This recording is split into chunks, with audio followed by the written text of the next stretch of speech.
Oh, hello my friends and welcome back. Alright, apricot chicken. This is one of my faves as well. I absolutely love this. Okay, so you can use whatever chicken you want to use. I love using the chicken thighs. So for you guys out there who are just starting to cook, a chicken thigh is a chicken leg with the leg removed. The bone removed. So you've just got the chicken. And I love, whenever I do anything in the oven, I love using them. Alright, so what have I got? 1, 2, 3, 4, 5, 6, 7. I've got about 8 in there. If you do chicken legs and that, you're just going to have to get yourself a bigger thingamajiggy, obviously. Alright, so this recipe is just so easy. Now you want to get apricot nectar.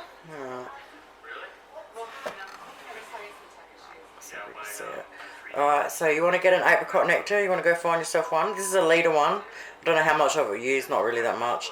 Now, I couldn't find it for ages, so I haven't made it in ages because it always comes in a tin. And then the other day I just happened to accidentally go past it and it's like, what the? So yeah, they've changed it from a tin to these now. Alright, so you get your apricot nectar. I'm going to pour it in until it's just covering,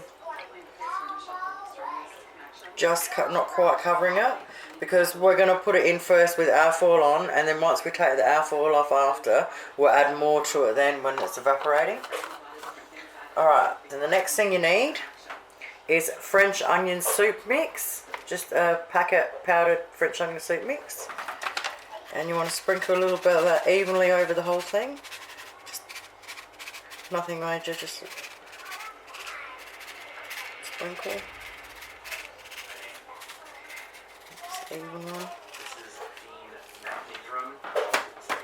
Alright, then you want to slice up some onion. I'll slice one up here, but I don't think I need that many. And just on top. And we're just going to see if we can actually get him to communicate with us. And I forgot to, what did I forget to get out? I've forgotten something. Oh yeah, got to drop some apricot jam.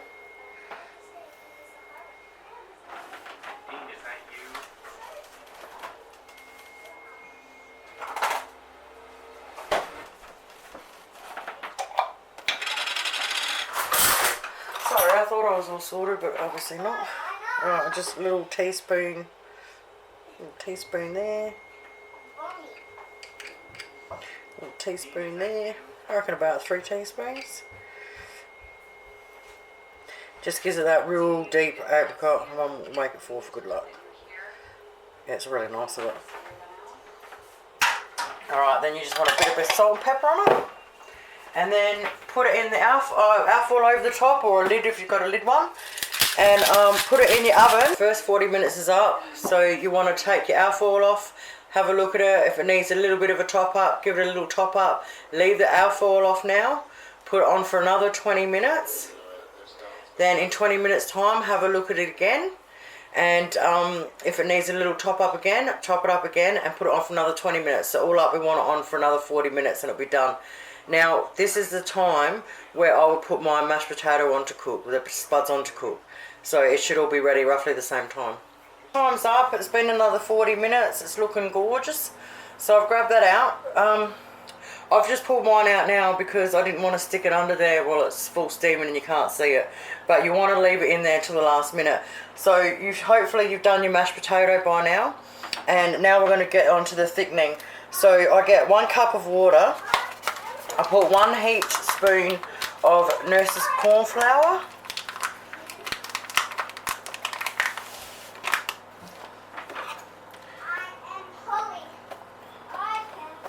There, it's all in the box. Alright.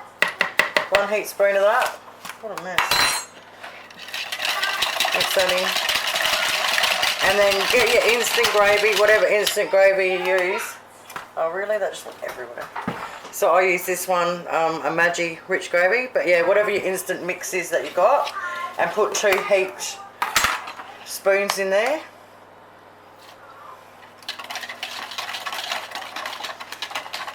So you want to do this first before you pull it out, because you need it as hot as you can have it to make it go thick.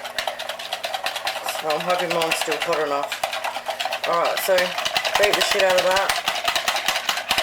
You know what, I'm just going to stick one more in of the gravy mix just in case it's not hot enough.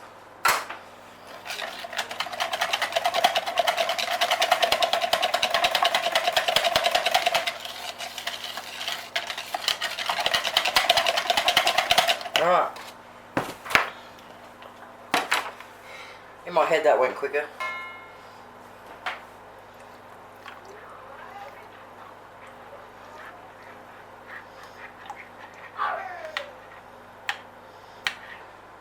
Okay, mash on the plate.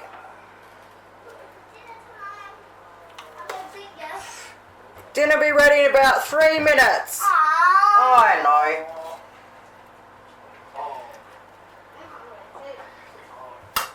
Alright, chicken. Oh, it's just falling apart. That's so nice.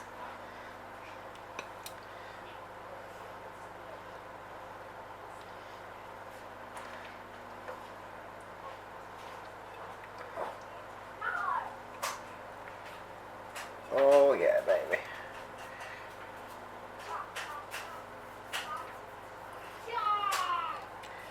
And then I like to get a big spoon and get your back of it and push a hole into your mashed potato. Can you see that from there?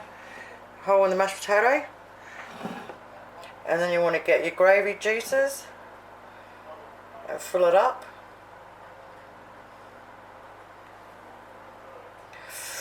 Ooh. Let it drizzle over down the sides a bit. Oh yeah. And of course you want some on your... Look at that, folks. Oh, it's so yummy. Thank you guys so much for watching. Have yourselves an awesome day. Bye.